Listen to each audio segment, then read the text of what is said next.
Good evening. Welcome to Political Thought with me, Avinash Jangama on Foresight TV. Right. ఇవాళ వైసీపీకిలో ఉన్నటువంటి అంటే మాజీ YCP నేత విజయసాయి రెడ్డి చేసినటువంటి స్టేట్మెంట్స్ ఇప్పుడు బాగా హంగామాగా సృష్టిస్తున్నట్టుగా కనిపిస్తూ ఉంది. అయితే దీంట్లో వాస్తవం ఎంత, అసలు అతను కౌంటర్ ఇవ్వాల్సినటువంటి అవసరం ఏముంది? ఆయన పార్టీకి కూడా నేను రిజైన్ చేసి బయటకు వచ్చేసాననేటువంటి చెప్పినటువంటి మాటలో జగన్మోహన్ రెడ్డి కలిసిన తర్వాత ఆయన దగ్గర నుంచి వచ్చినటువంటి మార్పు ఏమైనా ఉందా?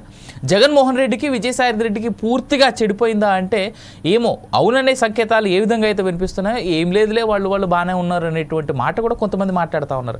ఏం జరుగుతూ ఉంది? జగన్మోహన్ రెడ్డిని కలిసిన తర్వాత జగన్మోహన్ రెడ్డికి విజయసాయి రెడ్డికి మధ్యలో వచ్చినటువంటి మాటలు చూస్తుంటే చాలా ఇంట్రెస్టింగ్గా కనిపిస్తూ ఉన్నాయి.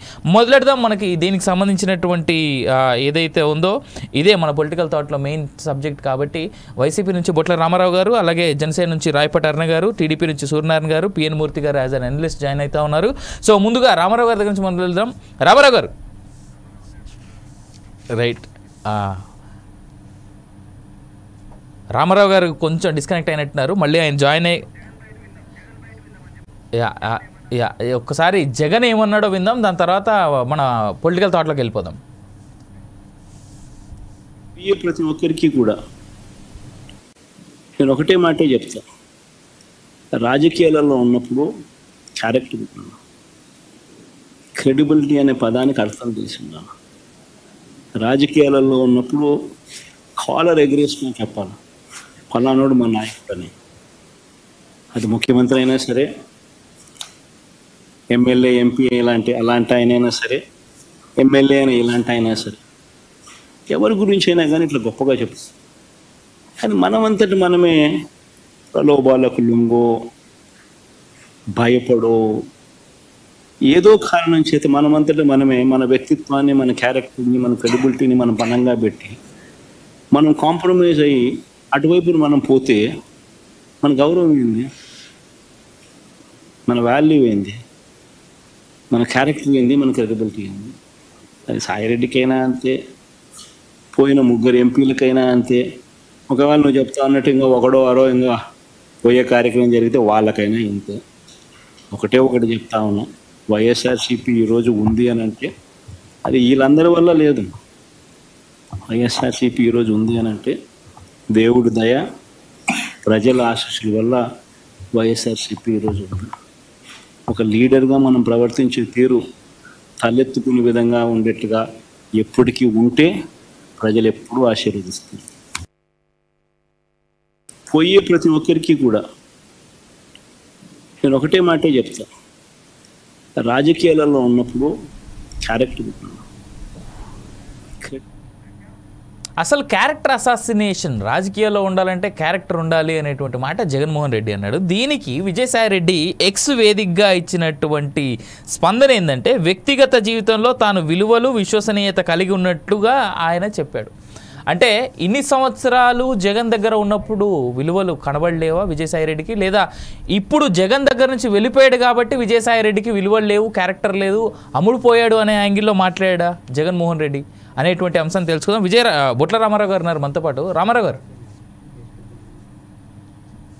గారు మీ స్టేట్మెంట్స్ ఏంటి దీనిపైన?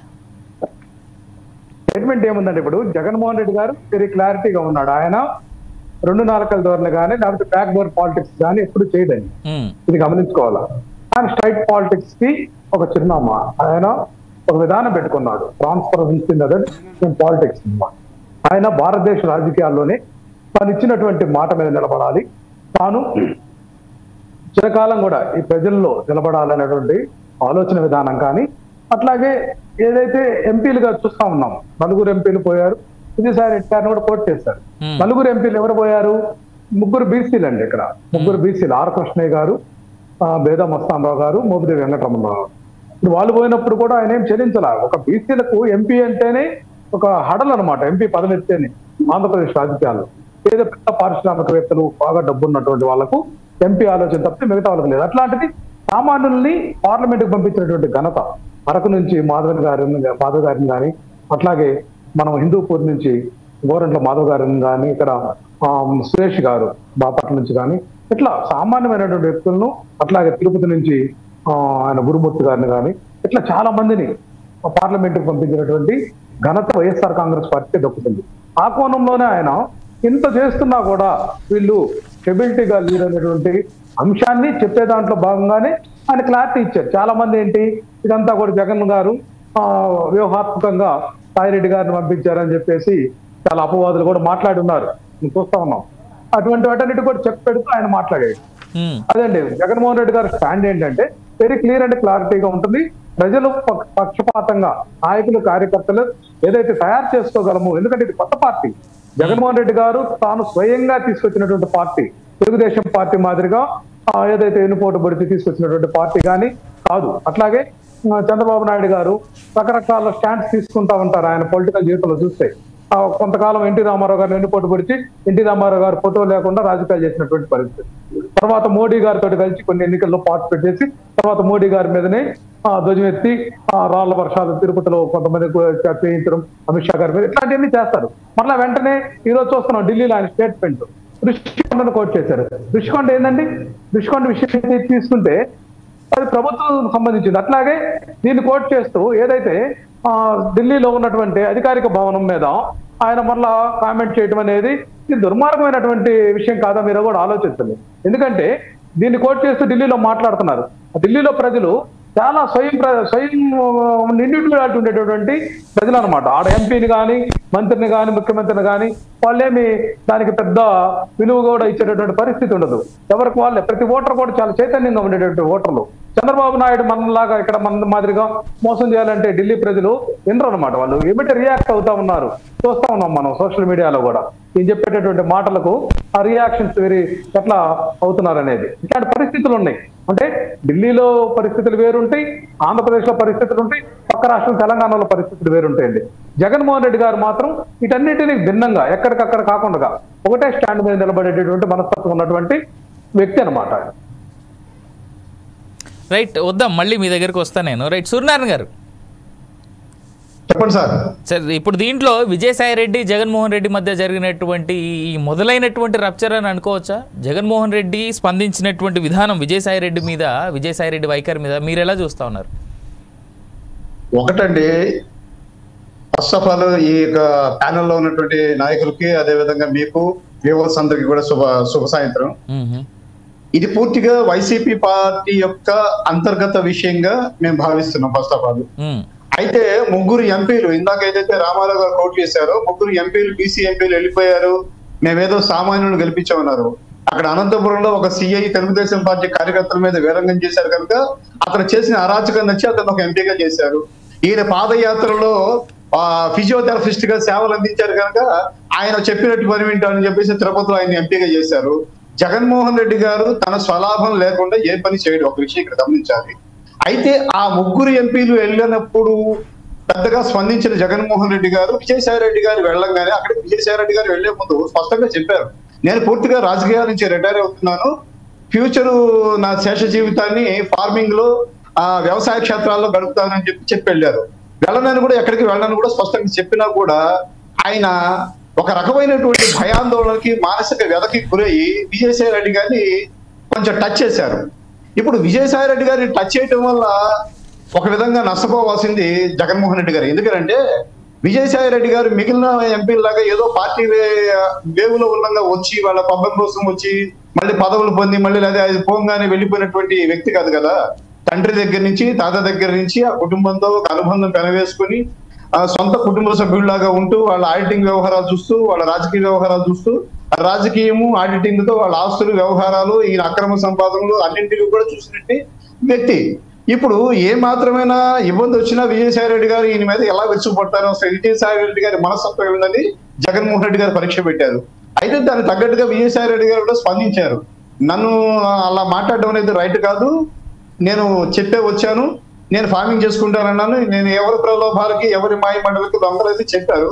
అయితే ఇక ముందు ఈ కథ ఎట్లా నడుస్తుంది అనేది మనం చూద్దాం. ఇక్కడ ఇప్పుడు రామారావు గారు మాట్లాడుతూ తెలుగుదేశం పార్టీ వెన్నుపోటు పార్టీ చంద్రబాబు పార్టీ అన్నారు.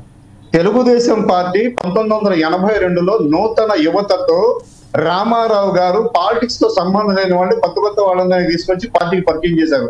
అశోక్ గజపతి రాజు గారు, యనమల రామకృష్ణుడు గారు ఇలాంటి వాళ్ళందరినీ.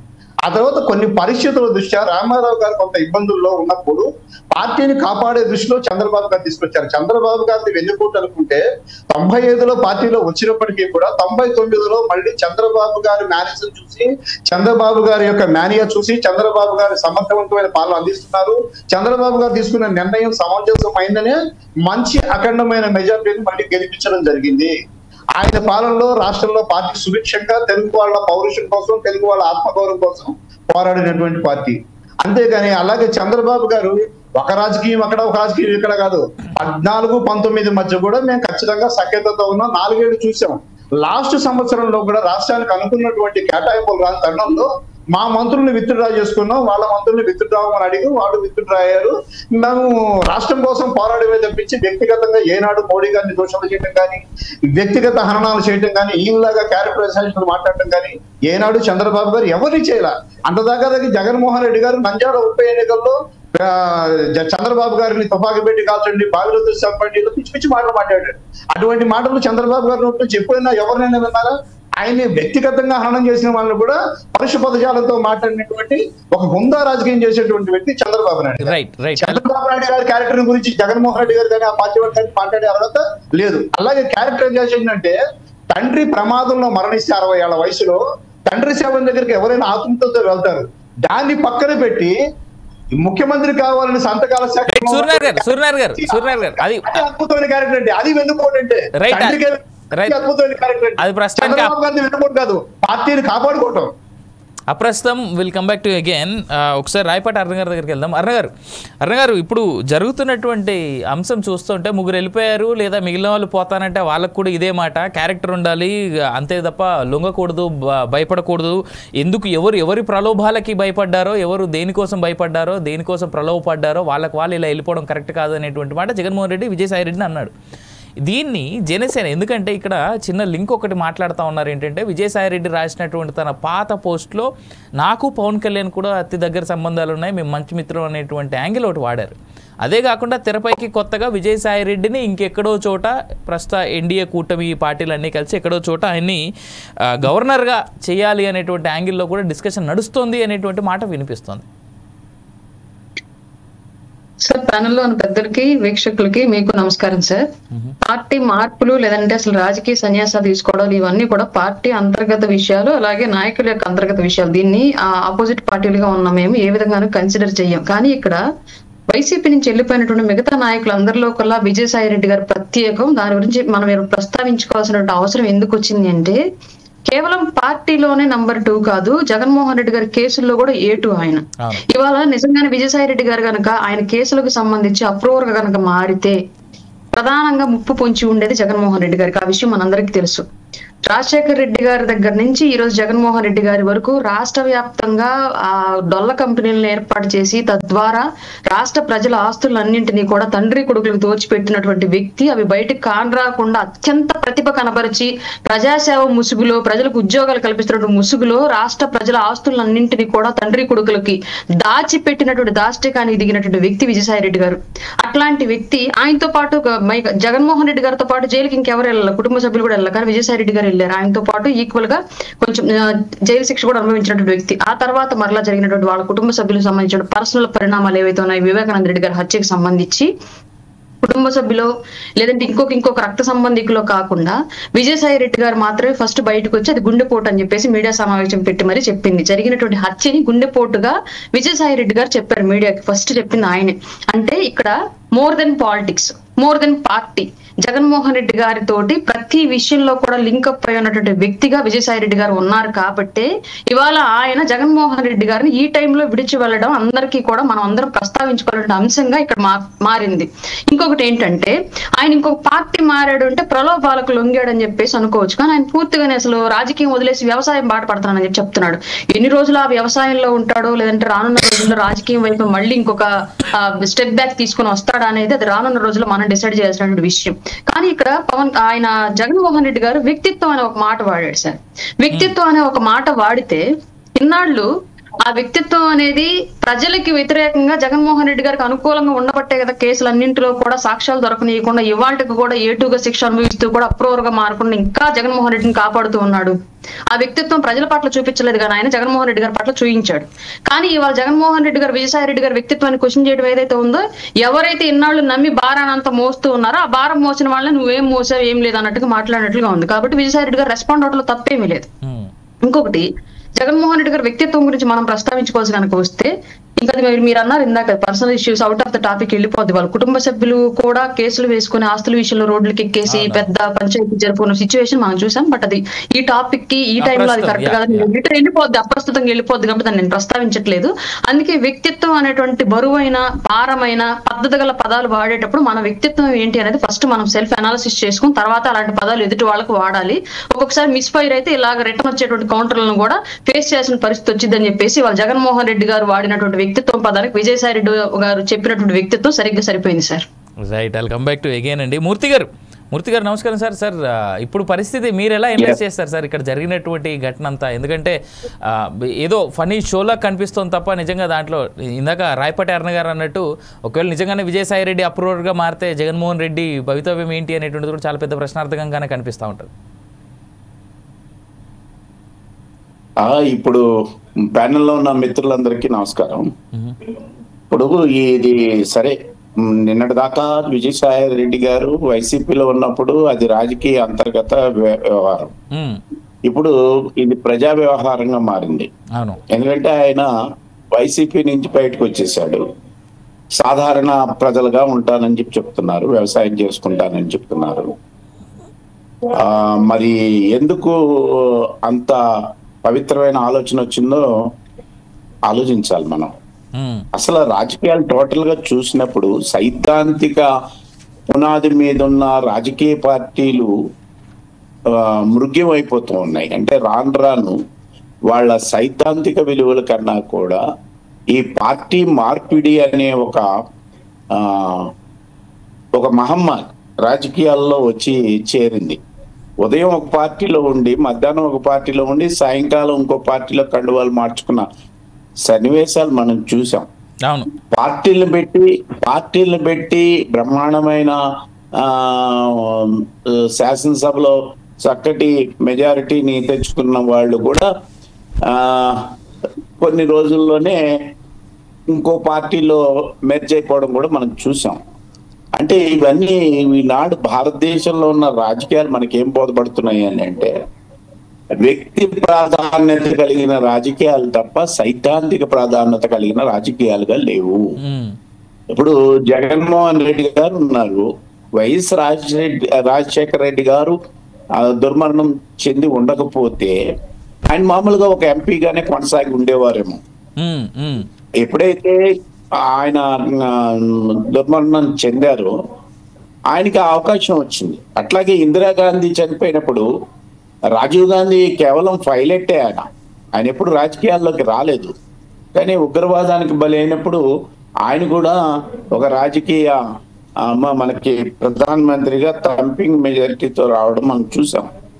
అంటే మన దగ్గర సెంటిమెంట్స్ మీద రాజకీయాలు నడుస్తూ ఉన్నాయి, సానుభూతి మీద రాజకీయాలు నడుస్తూ ఉన్నాయి, వ్యక్తుల మీద రాజకీయాలు నడుస్తూ ఉన్నాయి. సైద్ధాంతిక రాజకీయాలు మనకి 80 ముందు కనపడతాయి, 80 తర్వాత మనకి వ్యక్తి ఆరాధన చుట్టూరా తిరుగుతూ ఉన్నాయి. ఇకపోతే విజయసాయి రెడ్డి గారి దగ్గరికి వస్తే, ఆయన చక్కటి చాణక్య CA, చార్టెడ్ అకౌంటెంట్. ఆయన రాజకీయంగా ఆయన వైసీపీలో చేరడము, అందులో కేసులో ఆయన A2గా ఉన్నారు. అప్రూవల్ గా మారుతారు అని అంటే నేను మారుతారని నేను అనుకోను. నేను మారితే కమిట్ అయినట్టే కదా. ఇప్పుడు దాకా మన జగన్మోహన్ రెడ్డి గారు చెప్పినట్టుగా ఇదంతా కూడా ఒక కుట్ర, తెలుగుదేశము కాంగ్రెస్ కలిసి మా మీద బనాయించిన కేసు, ఇందులో ఏమీ లేదు అని చెప్తున్న వాదన ఇప్పటిదాకా విజయసాయి రెడ్డి గారు కూడా చేస్తూ వచ్చారు. మరి దాన్ని ఇప్పుడు అప్రూవల్ గా మారడం అని అంటే అంగీకరించడమే కదా జరిగిందని, అని కాదు. అయితే నాకు కొన్ని అనుమానాలు ఉన్నాయి. ఆయన వ్యవసాయం అంటే ఒక పార్టీలో ఉండి రాజకీయ వ్యవసాయం కాకుండా ఏమైనా సొంత రాజకీయ వ్యవహారం ఏమైనా చేస్తారా? కొన్ని ఊహాగానాలు కూడా వస్తూ ఉన్నాయి. ఏ రాజకీయాలు కాకుండా ఉండాలి అని అంటే గవర్నర్ రాజకీయాల్లోకి వస్తారు. అంటే కేంద్ర ప్రభుత్వానికి అనుకూలంగా ఉండే రాజకీయాలను ఎంపిక కూడా చేసుకోవచ్చు. కేంద్ర ప్రభుత్వంలో ఉన్న పార్టీ కూడా మనం చూసాం గతంలో.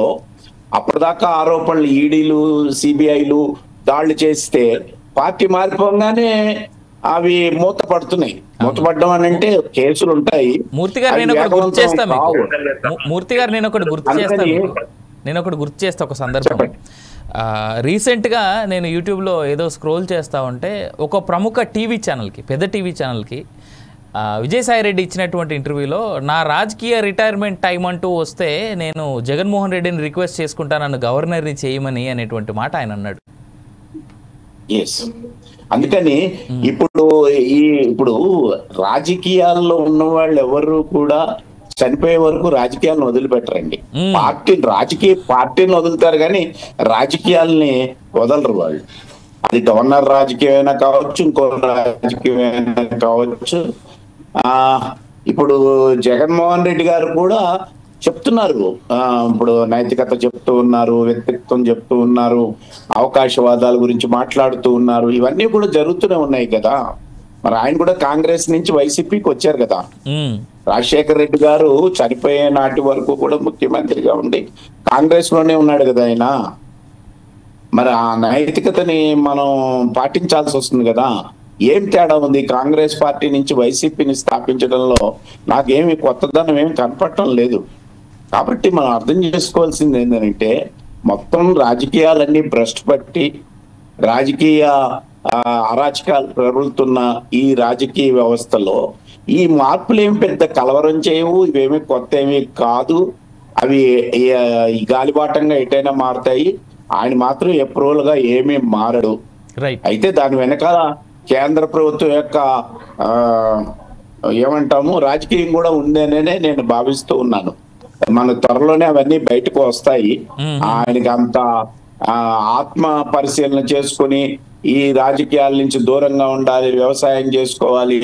మరి జనసేన పార్టీకి సంబంధించిన మూర్తి గారు విశాఖపట్నంలో ఆయన ఎన్ని భూములు దోచాడో దానికి సంబంధించిన డాక్యుమెంట్స్ అన్ని కూడా ఎన్నికల ముందు బయట పెట్టారు. మరి ప్రతి ఒక్క అంశాన్ని కూడా బయట పెట్టారు. ఆయన అల్లుడు కలిసి చేసిన మన భూముల దందాన్ని అంతా కూడా బయట పెట్టారు. ఇప్పుడు మరి ఆ భూముల దందాన్ని ఇప్పుడు బయట దాన్ని వేగవంతం చేయగలుగుతుందా జనసేన, ఈ కూటమి పార్టీ? ఆయన మీద ఉన్న కేసులు వేగవంతం చేయగలుగుతారా? ఎందుకని చెప్పి 10 ఏళ్ల పైగా సిబిఐ ఎంక్వైరీ జరగకుండా ఆ కీలకమైన కేసులో ఆగిపోయింది. తన అధికారంలో లేనప్పుడు సిబిఐ కావాలనుకుంటున్నాం, తన అధికారంలోకి రాగానే సిబిఐ వద్దంటున్నాం. మరి ఎందుకు హత్య కేసులు ఇవన్నీ కూడా ఈనాటికి తేలటం లేదు అని అంటే ఒకటి మాత్రం అర్థమవుతున్నది, ఏ పార్టీ అధికారంలో ఉన్నా కూడా ఎదుట వాళ్ళ యొక్క తప్పుల్ని వేగవంతం చేసి వాటిలన్నింటినీ నిజాలను బయటపెట్టి వాటిని ప్రజల ముందు నిలబెట్టడంలో మాత్రం అన్ని పార్టీలు ఫెయిల్యూర్ అవుతున్నాయన్నదే నాకున్న అభిప్రాయం. ఇవన్నీ ఎక్కడో దేనికో దానికి బాండ్ అవుతాయేమో. ఇప్పుడు కూటమిలో ఉన్న వాళ్ళందరూ చెప్పాలి, విజయసాయి రెడ్డి గారు రేపు ఒకవేళ పొరపాటుని నేను రాజకీయాల్లోకి వస్తాను మీ పార్టీలోకి అంటే మేము చేర్చుకోము అని ముగ్గురు చెప్పగలగాలి. అది నాకు తెలిసి ఆ ప్రైమ్ లీడర్లు చెప్తే బాగుంటుంది. ఎందుకనంటే ఇప్పుడు విజయసాయి రెడ్డి గారి మీద 3 పార్టీలు కూడా మూకుమ్మడిగా దాడి చేసాయి కదా ఎన్నికలకు ముందు. ఆయన కూడా అలాగే చేసేది. అందుకనే ఇప్పుడు అవి ఆ తీరం ఏ తీరానికి ఆ తుఫాన్ తాకిడి తగులుతుందో చూడాల్సిన అవసరం ఉందని చెప్పి నేను భావిస్తాను. రైట్ మూర్తి గారు, వెల్కమ్ బ్యాక్ టు యూ. ఒకసారి రామారావు దగ్గరికి వెళ్దాం. రామారావు గారు, ఒకవేళ నిజంగానే విజయసాయి రెడ్డి గారు కనుక అప్రూవర్ గా మారితే జగన్మోహన్ రెడ్డి పరిస్థితి ఏంటి? పోరాడతాడండి. జగన్మోహన్ రెడ్డి గారు పోరాట పట్టుదల కలిగినటువంటి వ్యక్తి. ఇప్పుడు జగన్మోహన్ రెడ్డి గారి మీద భారతదేశంలో కదా ప్రపంచవ్యాప్తంగా కూడా చూసుకుంటే ఏ ఒక్క వ్యక్తి కూడా జగన్మోహన్ రెడ్డి గారు నన్ను మోసం చేస్తారని, అది జగన్మోహన్ రెడ్డి గారి వల్ల నాకు ఈ నష్టం జరిగిందని ఎక్కడ కంప్లైంట్ ఇవ్వలేదండి. మనం అంత ధైర్యం ఎవరికి ఉంది సార్ జగన్మోహన్ రెడ్డి గారి మీద కంప్లైంట్ ఇచ్చేంత? ఆ విషయంలో ఎందుకు ఉండదండి? ఎందుకు ఉండదు? ప్రతి ఒక్కరికి రైట్ ఉంది. ఇక్కడ మనం గమనించాల్సింది ఏంటంటే రాజకీయ ప్రేరేపితమైనటువంటి చర్య. జగన్మోహన్ రెడ్డి గారిని రాజకీయాల్లో ఎదుర్కోలేక వైఎస్ఆర్ కుటుంబాన్ని ఎదుర్కోలేక చేసినటువంటి కంప్లైంట్స్ తప్పితే ఇక్కడ ఏ వ్యక్తి కానీ ఏ సంస్థ కానీ తాము నష్టపోయామని చెప్పలా. ఖచ్చితంగా ఇదంతా కూడా ప్రభుత్వాలు ఏదైతే కేంద్ర ప్రభుత్వం ఆ రోజు ఉన్నటువంటి పరిస్థితులు ఈడీ కేసులు సిబిఐ కేసులు నమోదు చేయించి జగన్మోహన్ రెడ్డి గారిని కంట్రోల్ చేసుకోవాలనేటువంటి ఆలోచన విధానం వచ్చిన తర్వాత కాంగ్రెస్ పార్టీని వ్యతిరేకించి ఆయన మరలా 0 నుంచి తాను సొంతంగా రాజీనామా చేసి మరలా ఎంపీగా వాళ్ళ తల్లి ఎమ్మెల్యేగా ఎన్నికైనటువంటి పరిస్థితి ఉందండి. ఇది గమనించాలి. ఇటువంటి పోరాట పటిమ భారతదేశంలో ఉన్నటువంటి ఏ పార్టీ నాయకుడికైనా ఉందా?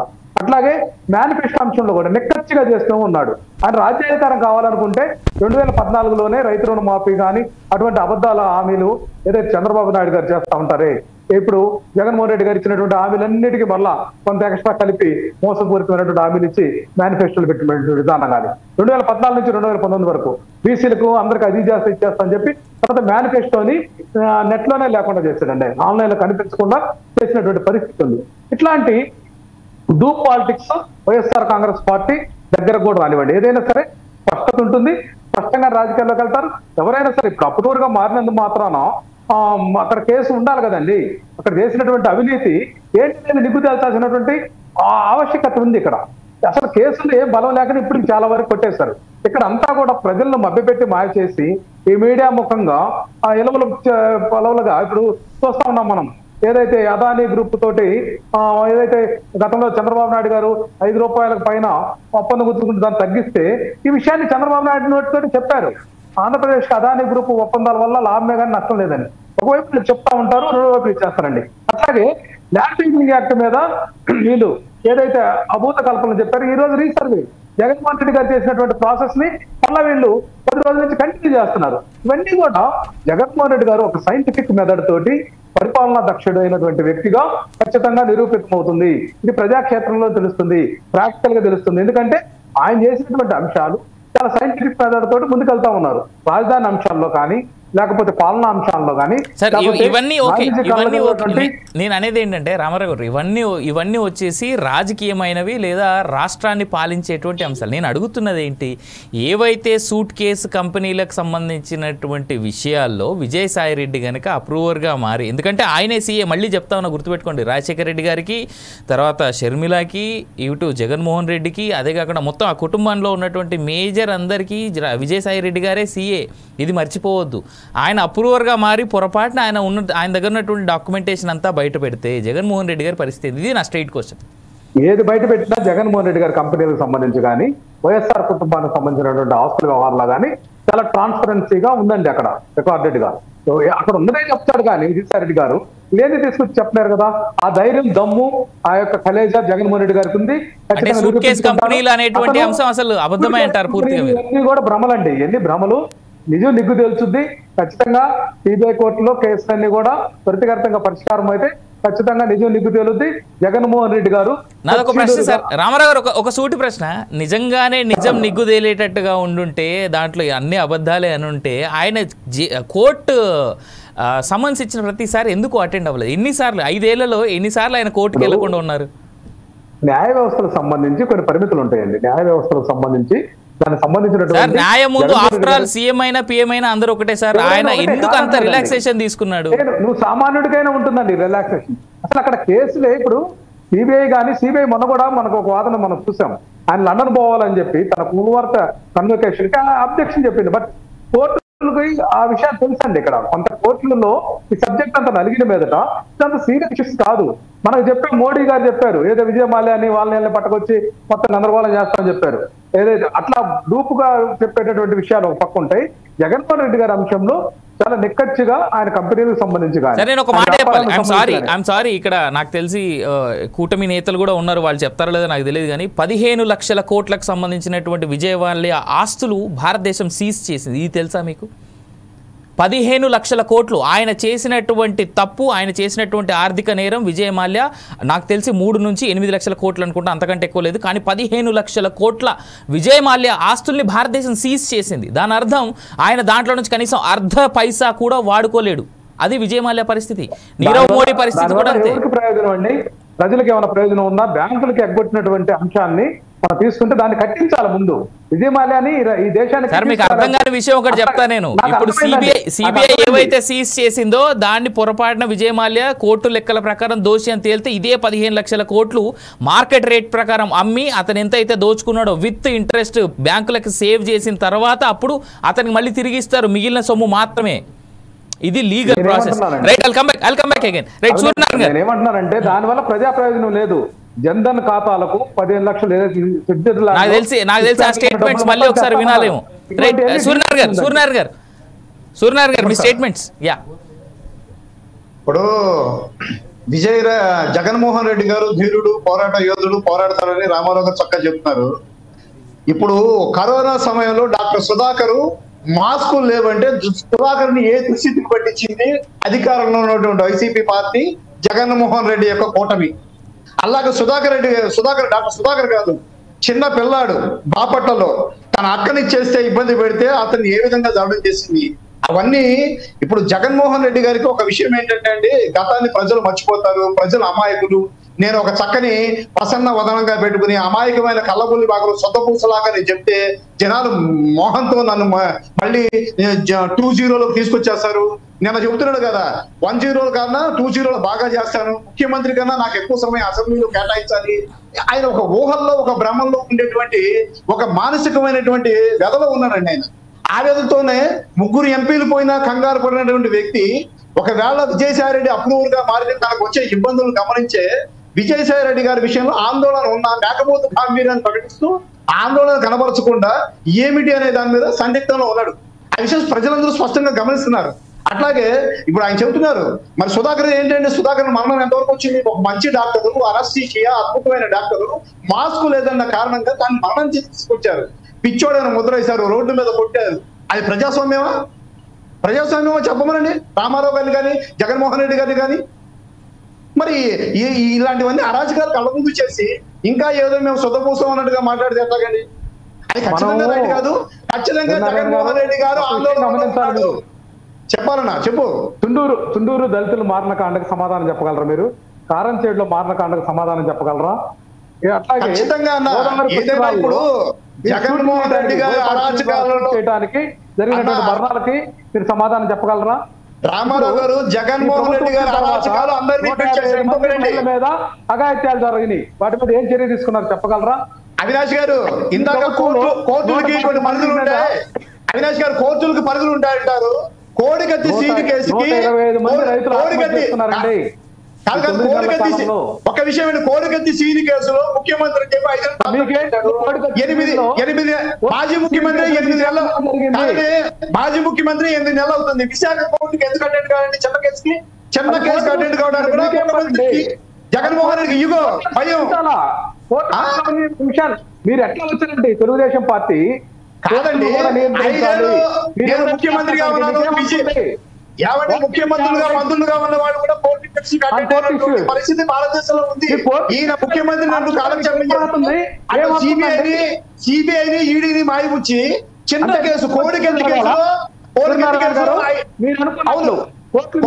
తీర్పులు ఇవ్వాలా ఏంటి? మీరు కోడికత్తి కేసులో సీను తన మీద హత్యా ప్రయత్నం చేశాడు జగన్మోహన్ రెడ్డి గారు. అభియోగం చేశాడా లేదని కోర్టులో సాక్షి ఇవ్వచ్చు కదా. 5 ఏళ్ళు ముఖ్యమంత్రి అయిపోయింది, 8 నెలల బట్టి మాజీ ముఖ్యమంత్రి చేసుకుంది ఏముందండి? వైజాగ్ కోర్టుకి వెళ్ళి కోడికత్తి సీలో సాక్షి అంటే అతను ఒక యుగోయిస్టిక్ కాదు. లెక్కలేదు, న్యాయ వ్యవస్థ అంటే లెక్కలేదు, రాజ్యాంగం అంటే లెక్కలేదు, ప్రజలంటే లెక్కలేదు, ఏమీ లెక్కలేకుండా ప్రవర్తిస్తూ ఇంకా మా నాయకుడు పోరాట యోధుడు ధైర్యశాలి దేనైనా ఎదుర్కొంటాడు. ఏంటంటే ఎదుర్కొనేది? ప్రజలు ఎట్లా అనుకుంటారు? మీరు ప్రజల గురించి మీరు ఏమనుకుంటారు? మీరు ఏం చెప్తారు వింటారనుకున్నారా ప్రజలు? చంద్రబాబు నాయుడు కోడికత్తి సీల్లో కాదండి, కోడికత్తి సీల్లో కోడికత్తి మీరు నిందితుడు, మీరు అభియోగం మోపారు. ఎన్ని సాక్షి ఇవ్వడానికి మీకు వచ్చే ఇబ్బంది అండి? సిబిఐ కేసులు ఈడీ కేసులు పక్కన పెట్టండి.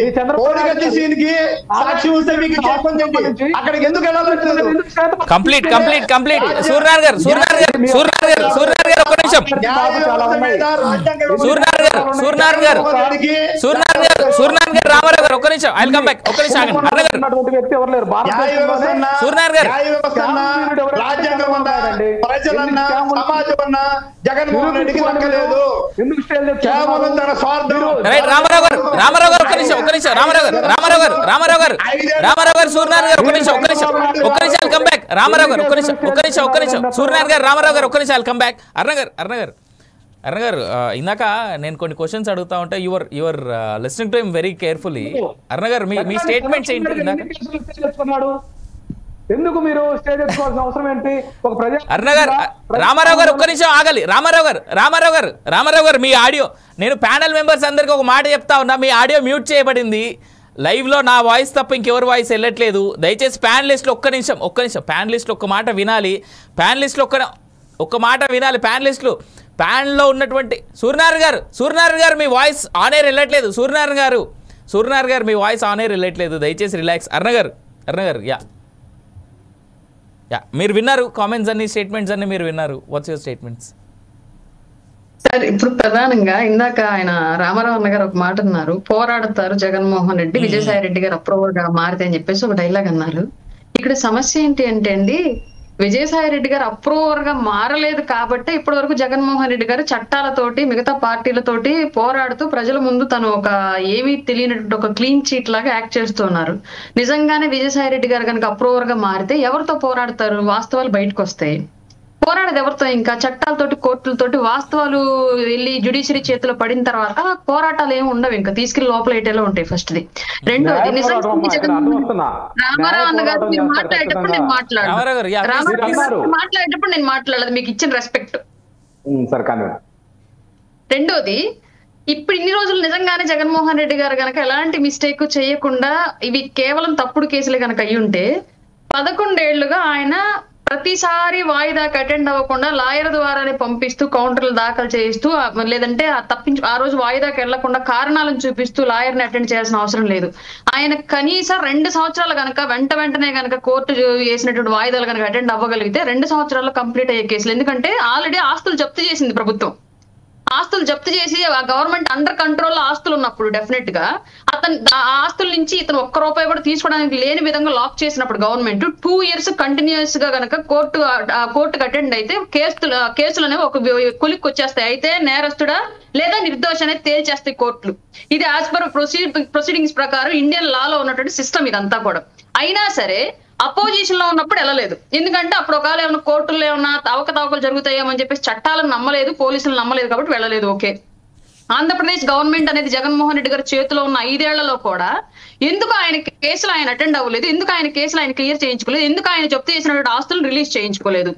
అంటే ఇది కంప్లీట్ గా అక్కడ ఏదో తప్పు జరిగింది, ఆ తప్పుని ఎన్ని సంవత్సరాలు తన అధికారంలో ఉంటే అన్ని సంవత్సరాలు తను ప్రొలాంగ్ చేసుకుంటూనే వెళ్ళాలి అని ఫీల్ అయ్యాడు. కాబట్టి తన చేతిలో ఏదో ఒక అవకాశం వచ్చినప్పుడు ఆ అవకాశాన్ని ఉపయోగించుకుని కేసులని కొట్టేయించుకునేలాగా చేసుకోవాలని చెప్పేసి ఎదురు చూస్తూ ఉన్నాడు. కాబట్టి ఇవాళకి కూడా కోర్టుల్ని న్యాయస్థానాల్ని తప్పించుకొని తిరుగుతున్నాడు జగన్మోహన్ రెడ్డి.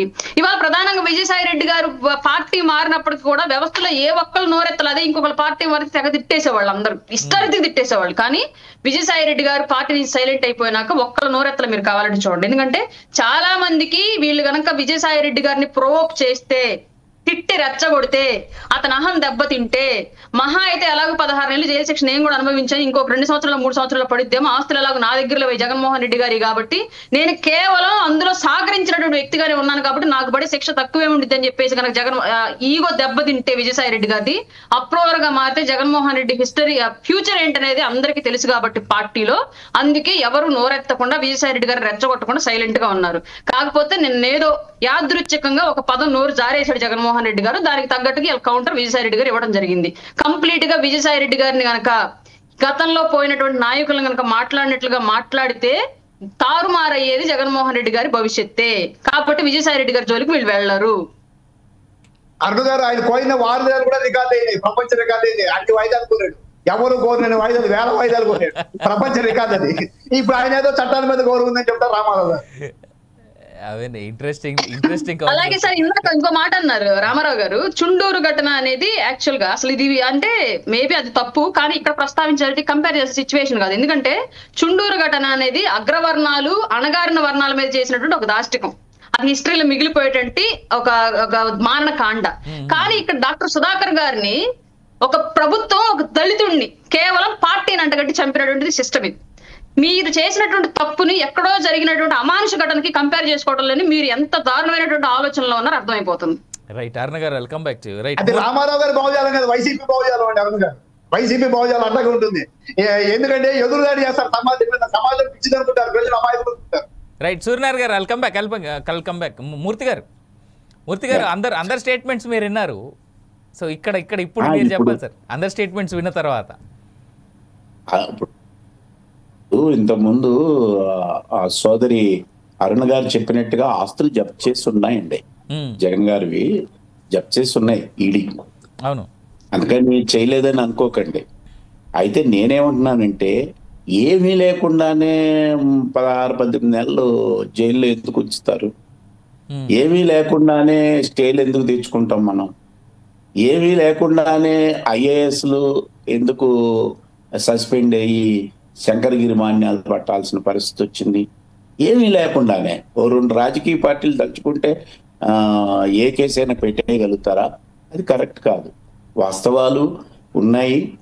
ఇక్కడ ఏంటంటే ఈడీ కేసు కనుక ముందుకొస్తే, ఈడీ దాంట్లో కనుక పట్టుబడితే సిబిఐ ఇది ఆటోమేటిక్గా అయిపోతుంది. అందుకనే ఈడీ కేసుని ప్రొలాంగ్ కాకుండా దాన్ని ఆపారు. సిబిఐని ముందు చేసుకోమనండి, ఈడీని తర్వాత చేయమని నేను. అందుకని ఇవన్నీ కూడా ఏంటంటే మన న్యాయ వ్యవస్థలో ఉన్న లొసుగుల్ని ఉపయోగించుకుంటున్నారు, న్యాయాన్ని కాదు లొసుగుల్ని ఉపయోగించుకుంటున్నారు. ఏ కేసు అయినా కానీ దాని ద్వారానే వెళ్తున్నారు. ఇదే సందర్భంలో కూటమి వాళ్ళు కూడా ఒక ప్రశ్నకి జవాబు చెప్పాల్సిందే. ఓకే, ఆయనున్న 5 ఏళ్ళు ఆయన వాయిదాలు వేసుకుంటూ వచ్చాడు. అంతకుముందు 5 ఏళ్ళు అధికారంలో లేరు కదా. ఇప్పుడు ఈ 6-7 నెలల నుంచి కూడా అధికారంలో లేరు కదా. సిబిఐ అనేది అమిత్ షా గారు యొక్క చేతుల్లో ఉన్నదే కదా.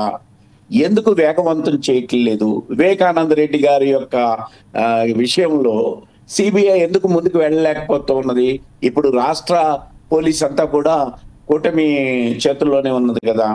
అంటే వీళ్ళు కొత్త డైలాగ్ చెప్తూ ఉన్నారు కూటమి వాళ్ళు, కక్ష సాధింపు. ఇంకేం కక్ష సాధింపు అండి? ఇంకేం కక్ష సాధింపు? వీటిని వేగవంతం ఎప్పుడు చేస్తారు? అందుకని ఇవన్నీ చూస్తూ ఉంటే వీళ్ళని ఎటువైపు తిప్పుకోవాలా అనే ఒక రాజకీయం నడుస్తుందా అనే అనుమానాలు ప్రజలకు వస్తూ ఉన్నాయి. కాబట్టి ఇప్పటికైనా కూటమిగా ఉన్న ఈ 3 పార్టీలు ఉన్నాయి. కేంద్రంలో ఉన్న బీజేపీ ఉంది, జనసేన ఉన్నది, మన తెలుగుదేశం ఉన్నది. ఈ 3 ఎందుకు వేగవంతం? ఒక్క కేసులో కూడా వేగవంతం చేయట్లేదండి. గులకరాయి కేసు ఏమైందో తెలీదు. కోడికత్తి కేసులో పాపం ఆయన యొక్క జీవితాన్ని అంతా కూడా నాశనం చేశారు. మరి ఆ కోడికత్తి కేసుకి ఎందుకు వెళ్ళటం లేదు వాయిదాలకి? వాటిని ఎందుకు స్పీడప్ చేయటం లేదు? ఇప్పుడు ఏదో ట్రిబ్యునల్ వేసామని చెప్తున్నారు. ఆ ట్రిబ్యునల్స్ కూడా ఎంతో వేగవంతంగా వెళ్తాయో చూడాల్సిన అవసరం ఉన్నది. కాబట్టి ఇక్కడ మనం అర్థం చేసుకోవాల్సింది ఏంటంటే విజయసాయి రెడ్డి గారు అప్రూవల్ గా మారతారని నేను అనుకోను. మారితే నేరం అంగీకరించినట్టే కదా. అప్రూవల్ గా వివేకానంద రెడ్డి గారి యొక్క కేసులో అప్రూవల్ గా మారిన ఆయన ఉన్నారు కదా, దస్తగిరి అనుకుంటాను డ్రైవర్. మరి అప్రూవల్ గా మారినా కూడా కేసు ఎందుకు వేగవంతం కావట్లేదు? ఇవి మనం చూసాము. లాలూ ప్రసాద్ గారి యొక్క కేసు ఎప్పుడండి? ఆయన యువకుడుగా ఉన్నప్పుడు ప్రారంభం, ఆయన ముఖ్యమంత్రిగా ఉన్నప్పుడు ప్రారంభమై రిటైర్మెంట్ అయి మంచాన్ని పట్టినప్పటికీ అవి కోర్టు కేసులు వచ్చినాయి. అందుకని నేనేమంటున్నానంటే మన భారతదేశంలో రాజకీయ నాయకులు ఏ పార్టీలోనైనా ఉండండి, కేవలం అరుపులు ఆరోపణలే తప్ప న్యాయ వ్యవస్థను ముందుకు తీసుకుని వెళ్ళాలి. కడిగిన ముత్యంలాగా బయటకు వస్తామని చెప్తూ ఉండేవారు వైసీపీ వాళ్ళు. ఇప్పుడు కడిగించుకోండి. ఎందుకు కడుక్కోకుండా మీరు కడిగిన ముత్యమా కాని ముత్యమా అని ఎందుకు అనిపించుకుంటున్నారు? కోర్టుకి వెళ్ళిపోండి, దాన్ని వెళ్ళిపోయి వాస్తవాలు తెలియజేయండి. తెలియజేసి ఇది రాజకీయ కుట్ర ఏదో నిరూపించుకోమనండి. అది చేయరు వాళ్ళు. వేగవంతం చేయరు, వీళ్ళ కేసులు వేగవంతం చేయరు, వాళ్ళేమో నిరూపించుకోరు. ఇంకా మనం డిబేట్స్ లో కూర్చొని ఒక పరస్పర ఆరోపణలు వినడం తప్ప ఇంకోటి ఉండదు. ఇక ప్రజలకి ఇవి అయ్యేది కాదు, చచ్చేది కాదనే ఇది వచ్చేసింది. ఇన్ఫాక్ట్ కోర్టుని రిక్వెస్ట్ కూడా చేసుకోవచ్చు సార్. ఒకవేళ కోర్టులో 1 నెల రోజుల తర్వాత డేట్ ఇస్తా అంటే లేదు మాకు కొంచెం ఎర్లీగానే ఇవ్వని రిక్వెస్ట్ కూడా చేసుకోవచ్చు. అలాంటి చీఫ్ జస్టిస్ గారు మన సుప్రీం కోర్టు 1 year లోపల అంటే ఆయన మీదనే దాడి చేశారుగా రమణ గారు. అవును అవును, జస్టిస్ రమణ గారి మీదనే దాడి జరిగింది కదా, ఆయనకి వ్యతిరేకంగానే ఉత్తరాలు రాశారు కదా. అవును అవును, అదే కదా సార్ వచ్చింది. చీఫ్ జస్టిస్ కాకుండానే ఉత్తరాలు రాశారు కదా. అంటే ఇప్పుడు రాజకీయం బలమైందా, న్యాయ వ్యవస్థ బలమైందా మనకు అర్థమైపోతూ ఉన్నది. న్యాయ వ్యవస్థ. అందుకని మనం అర్థం చేసుకోవాల్సింది ఏంటంటే ఈ పెద్ద పెద్ద కేసుల్లో ఉన్న ఈ రాజకీయ నాయకులు ఎవ్వరు కూడా ఇప్పుడు ఇక్కడ కూడా ఓటుకు నోటు కేసులో ఎందుకు వేగవంతం కాదండి? అవ్వవు సార్ కొన్ని కేసులు. ఓటుకు నోటు కేసు ఎప్పటిది, ఎందుకు వేగవంతం కాదు? కాబట్టి ఇక్కడ ఏంటంటే స్టేలు తెచ్చుకుంటారు, కూర్చుంటారు, స్టేలు తెచ్చుకుంటారు, కూర్చుంటారు, లూప్ వస్తారు, వాటిని పట్టుకుని వేళ్లాడతారు. నిజంగా రాజకీయాలు స్వచ్ఛత, వ్యక్తిత్వము ఉంది, నైతికత ఉంది అని అంటే ప్రతి రాజకీయ నాయకుడు తన యొక్క ఉన్న ఆరోపణల్ని కడిగిన ముచ్చంలాగా బయటకు వచ్చి నిరూపించుకోండి. అది చేసుకోకుండా ఎప్పుడో చుండూరు కేసు, ఎప్పుడో జరిగిన వాటిని వీటన్నిటిని ముడిపెట్టడం ఎందుకు? Right, welcome back to again Murthy గారు. మనం మాట్లాడుకునేటప్పుడు ఇవి విజయసాయి రెడ్డి గారి యొక్క రాజీనామా, ఆయన తదనంతర పరిస్థితులు ఏ విధంగా ఉంటాయనేది మనం మాట్లాడుతున్నాం. ఆ దృక్కోణం నుంచి మాట్లాడితే మంచిది. నా ఉద్దేశం మాత్రం ఆయన గవర్నర్ అయినా ఆశ్చర్యపోవద్దు, బీజేపీలో చేరినా కూడా ఆశ్చర్యపోవద్దు. నేను ఓపెన్ గానే మాట్లాడుతున్నా, బీజేపీలో చేరినా కూడా మీరు ఆశ్చర్యపోవద్దు. Right right, welcome back to again Murthy గారు. నేను ఒకసారి రామారావు గారి దగ్గరికి వెళ్తా. రామారావు గారు, ఫైనల్గా వైఎస్ఆర్సీపీ పార్టీ ఇప్పుడు జగన్మోహన్ రెడ్డి గారు చేసినటువంటి కామెంట్స్ కావచ్చు, దాని తర్వాత ఇమీడియట్గా విజయసాయి రెడ్డి గారి దగ్గర నుంచి వచ్చినటువంటి స్టేట్మెంట్స్ కావచ్చు, ఫైనల్గా కంక్లూజివ్గా చెప్పాలంటే అసలు దీన్ని వైఎస్ఆర్సీపీ పార్టీ జగన్మోహన్ రెడ్డి గారు ఆయన వైఖరి ఆయన ఆల్రెడీ చెప్పారు, ప్రలోభాలు విశ్వసనీయత అన్ని కోల్పోయాడు, ఎవరికి ఎందుకు లొంగాడో విజయసాయి రెడ్డి అన్న యాంగిల్లోనే ఆయన మాట్లాడాడు. నాకు తెలిసి ఎప్పుడు కూడా అలా మాట్లాడతాడని నాకు తెలిసి విజయసాయి రెడ్డి కూడా అనుకొని ఉండడు. ఆయన మాట్లాడినటువంటి ఆ మాటకు గాను విజయసాయి రెడ్డి గారు నాకు విలువలు విశ్వసనీయత ఉన్నాయి అనేటువంటి స్టేట్మెంట్ ఆయన కూడా ఇచ్చాడు. అయితే విజయసాయి రెడ్డి గారితో ఇంకొక స్టేట్మెంట్ నేను చదివి చెప్తా. 4 దశాబ్దాలు 3 తరాలు అనుబంధం కలిగినటువంటి వైఎస్ కుటుంబానికి రుణపడి ఉంటాను అని విజయసాయి రెడ్డి అన్నాడు. దీని కంక్లూజన్ ఎలా చూడొచ్చు? మన ఈ పొలిటికల్ థాట్కి ఈ పూట కంక్లూజన్గా చూడాలంటే ఈ మొత్తం పూర్తి అంశాన్ని ఎలా చూస్తుంది వైఎస్ఆర్సీపీ? అక్కడ విజయసాయి రెడ్డి గారి వ్యక్తిత్వం ప్రతిబింబిస్తుందండి. ఆయన ఏమన్నాడంటే, నేను 4 తరాలుగా ఆ కుటుంబంతో జర్నీ చేశాను, నాకు రాజ్యసభ సభ్యుడిగా కానీ రాజకీయంగా అవకాశాలు కల్పించినందుకు నేను కృతజ్ఞుడిని. నేను వ్యక్తిగత కారణాలతో రాజకీయాలు మానుకుంటున్నాను, వ్యక్తిగత కారణాలతోటే నేను ఇక రాజకీయ రంగంలో ఉండను, ఆ కారణాలతోటి నేను రాజీనామా చేస్తున్నానని ఆయన తన యొక్క ఇంటర్నల్ ఎమోషనల్ గా అంతా కూడా ఫీల్ అయి చెప్పినాడు. అది దాన్ని మనము ఎట్లా ఆయన వ్యక్తిత్వానికి సంబంధించిందండి. అట్లాగే జగన్మోహన్ రెడ్డి గారు కూడా తన పార్టీ లైన్లో తన వ్యక్తిగతంగా కూడా అంశాలన్నింటినీ కూడా క్రోడీకరించుకొని చేసినటువంటి వ్యాఖ్యలు ఇవి. ఆయన తన పార్టీకి సంబంధించినటువంటి అంశంలో ఎవరు ఉన్నా వెళ్ళినా మరలా నేను తయారు చేసుకోగలను వ్యక్తుల్ని అనేటువంటి కాన్ఫిడెన్స్ తోటి ఆయన మాట్లాడినటువంటి విధానం మనం చూస్తూ ఉన్నాం. వైఎస్ఆర్ కాంగ్రెస్ పార్టీకి సంబంధించి ఈ కూటమి నాయకులందరూ మాట్లాడుతున్నటువంటి అంశాలన్నీ కూడా మనము చూస్తా ఉంటే వాళ్ళు ఈ పార్టీ ఉండదు అది ఇది అని చెప్పేసి 40% ఓట్ బ్యాంకు పర్ఫెక్ట్ గా ఉందండి. నిన్న 3 పార్టీలు డైరెక్ట్ గా, మరొక 3 పార్టీలు పరోక్షంగా కలిసి, అట్లాగే కొన్ని ప్రజా సంఘాలు కూడా ప్రేరేపితమై, ఉద్యోగ సంఘాలు కూడా ప్రేరేపితమై చేసినటువంటి ఎదురుదాడిని ఒక వైఎస్ఆర్ కాంగ్రెస్ పార్టీ జగన్మోహన్ రెడ్డి గారు ఒక్కరే సింగిల్ గా ఎదుర్కొన్నారు. ఈ విషయం అన్ని రాజకీయ పార్టీలకు తెలుసు. ముఖ్యంగా ఈ కూటమికి నేతృత్వం ఇస్తున్నటువంటి రాష్ట్రంలో ప్రభుత్వం అధినేతగా ఉన్నటువంటి చంద్రబాబు నాయుడు గారికి ఈ విషయం పూర్తిగా తెలుసు, అవగాహన ఉంది. అందుకే ఆయన కొన్ని విషయాల్లో ఆయన ఎట్లా సర్దుబాటు చేసుకుని ముందుకు పోవడానికి ప్రయత్నం చేస్తున్నాడు తప్ప మన జగన్మోహన్ రెడ్డి గారి మాదిరిగా మాట మీద నిలబడి ఏ ఒక్క పథకాన్ని కూడా తాను ముందుకు తీసుకుపోయేటటువంటి అంశంలో మాట మీద నిలబడట్లేదు. ఆయన క్లియర్ గా 26వ తేదీ జనవరి చెప్పాడండి. జనవరి 26న ఈ రాష్ట్ర ఆర్థిక పరిస్థితిని ప్రజలు అర్థం చేసుకోవాలి. ఇప్పటికే 2 దఫాలు చెప్పాడు ఆయన, నేను ఏ పథకాలను కూడా అమలు చేయాలంటే నాకు సమయం కావాలి అని చెప్తా ఉన్నారు. అంటే వీళ్ళు చెప్పినటువంటి మాట మీద ఆర్థిక పరిస్థితి, ఆర్థిక స్థితి ఉందని కూడా గ్రహించి కేవలం ఓట్లను కొల్లగొట్టడం కోసం ఓటర్లను మభ్యపెట్టడం కోసం చేసినటువంటి మోసపూరిత హామీలు అనేవి అర్థమవుతా ఉంది. వీటన్నిటిని బేస్ సార్ అన్ని పార్టీలు చేసేది అదే, ఆ పార్టీ ఈ పార్టీ అనేది ఏం లేదు. ఒక మాట చెప్తా సార్, నేను మీకు యాడెడ్ ఒక పాయింట్ చెప్తా, బెస్ట్ ఎగ్జాంపుల్ చెప్తా. నేను తెలంగాణలో రేవంత్ రెడ్డి గారు అధికారంలోకి వచ్చిన తర్వాత 100 రోజుల్లో టక్కీ అని చాలా చేసేస్తానన్నాడు. 100 కాదు, సంవత్సరం దాటిపోయింది. సంవత్సరం దాటి ఇది 2వ నెల నడుస్తూ ఉంది. ఇంకా అమలు కానీ చాలా పథకాలు. ప్రతి అధికార పార్టీ అధికారంలోకి రావడానికి ప్రతి పార్టీ ఇచ్చే హామీలు బోల్డ్ ఉంటాయి. అది బీజేపీ కావచ్చు, వైఎస్ఆర్సీపీ కావచ్చు, టీడీపీ కావచ్చు, జనసేన కావచ్చు, రేపు పొద్దున ఒకవేళ గెలిస్తే ఆమ్ ఆద్మీ పార్టీ కావచ్చు.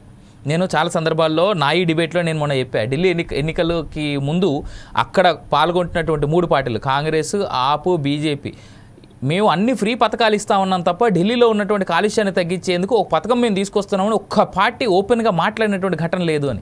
కేవలం అధికార దాహమే రాజకీయ పార్టీల మధ్యలో కనిపిస్తుంది తప్ప ప్రజల శ్రేయస్సు కనిపించే యాంగిల్లో దాదాపుగా పార్టీలు ఉండవు. I'm very sorry, I have to say this.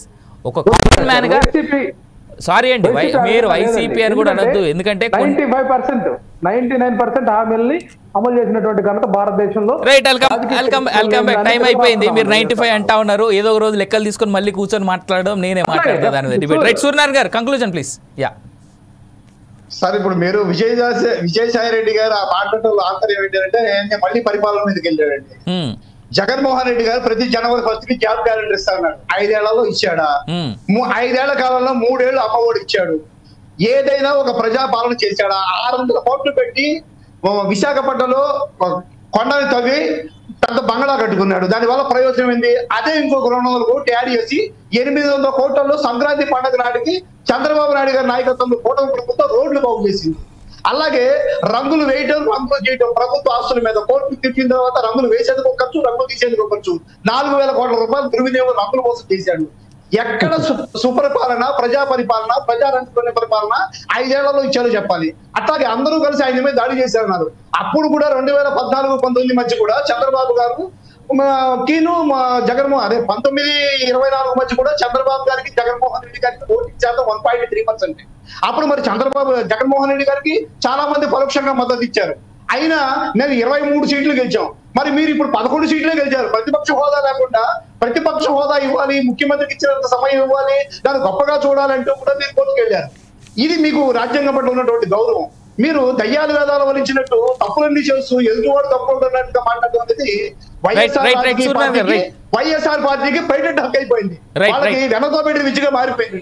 కానీ ఇక్కడ ఏంటంటే మీరు అన్నట్టు విజయసాయి రెడ్డి గారు ఆయన సంస్కారాన్ని చూపించాడు, ఆ కుటుంబం పట్ల ఆయన కృతజ్ఞత భావాన్ని చూపించాడు.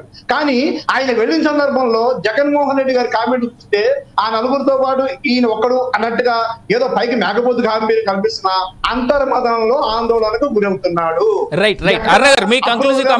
భయాందోళన కలగొడుతుంది స్పష్టంగా ఆయన ముఖ కవళికల్లో. రామారావు గారు టైం అయిపోయింది. ఒక్క నిమిషం రామారావు గారు మీ కంక్లూజివ్ కామెంట్స్. చూద్దామండి, కంగారు ఎందుకు? అర్ణ గారు మీ కంక్లూజివ్ కామెంట్స్ ప్లీజ్.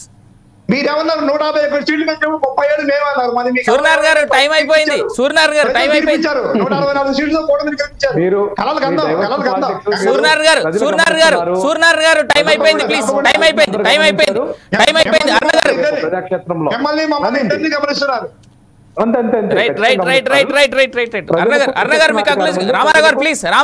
రామారావు గారు సూర్యనారాయణ గారు ప్లీజ్.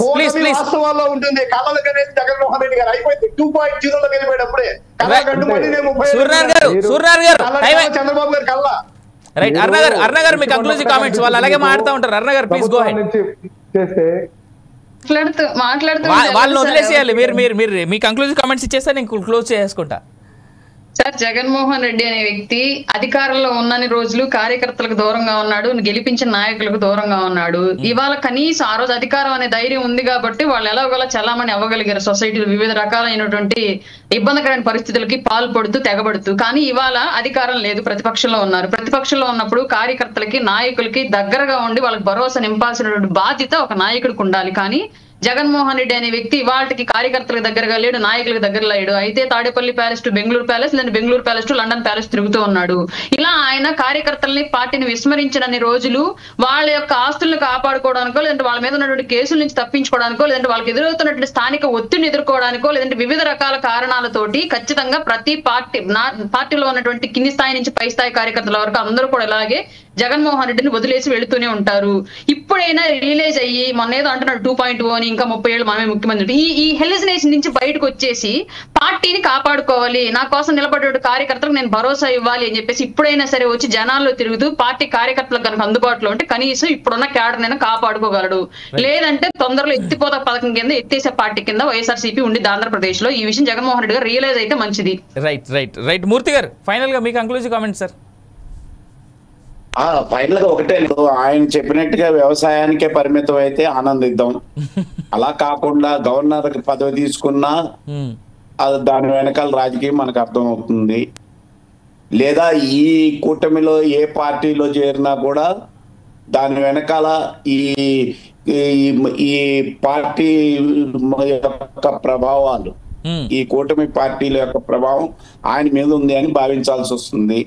ఏదేమైనా భవిష్యత్తులో ఆయన కూడా పరిమితమై ఇంటికే పరిమితమైతే కాకపోతే మాత్రం నా ఉద్దేశం మాత్రం గవర్నర్ అయినా అవుతారు, లేదా ఏదైనా ఒక రాజకీయ పార్టీలో చేరి కాస్త ఆ అప్రూవల్గా మారి ఈ కేసు నుంచి బయటపడడానికి నాదేం లేదండి నేను సీఏనని చెప్పుకుని పక్క జరిగే మార్గం ఏమైనా చూస్తారా అనేది ఆలోచించాలి. ఏదైనా కాలం చెప్తుంది ఆయన యొక్క రాజకీయ పరిణామాలు ఎట్లా ఉంటాయన్నది. రైట్, థ్యాంక్ యూ మూర్తి గారు. ఈ పూట పొలిటికల్ థాట్లో పాల్గొన్నందుకు మూర్తి గారికి, సూర్యనారాయణ గారికి, రామారావు గారికి, అదేవిధంగా రాయపటారణ గారికి అందరికీ ధన్యవాదాలు. రైట్, చివరిగా ఒక మాట, ఫోర్సైట్స్ టీవీ క్లియర్గా చెప్పేది ఇంతకుముందు చాలా సందర్భాల్లో చెప్పే మళ్ళీ ఇప్పుడు చెప్తున్నాము ఏంటి అంటే, విజయసాయి రెడ్డికి సంబంధించి ఆయనకి ఏదో గవర్నర్ పొజిషన్, ఏదో చోట గవర్నర్గా ఆయన్ని చేయబోతున్నారనేటువంటిది కొంత కనిపిస్తూ ఉన్నటువంటి మాట. సరే, దీంట్లో వాస్తవం ఎంత, ఇది కేవలం గాలి వార్తేనా అనేటువంటి చూడాల్సినటువంటి అంశం. అయితే ఇంత జరుగుతూ ఉన్నప్పటికీ కూడా జగన్మోహన్ రెడ్డి గారు అదేవిధంగా విజయసాయి రెడ్డి గారి మధ్యలో వచ్చినటువంటి ఈ మాటల యుద్ధం నిజంగానే వాళ్ళిద్దరి మధ్య ఉన్నటువంటి డిస్టెన్స్ని చూపిస్తూ ఉందా అంటే కాస్త వాస్తవంగానే కనిపిస్తూ ఉంది. ఇది ఇవాళ పొలిటికల్ థాట్. నేను మీ అవినాష్ జనగామ, సైనింగ్ ఆఫ్.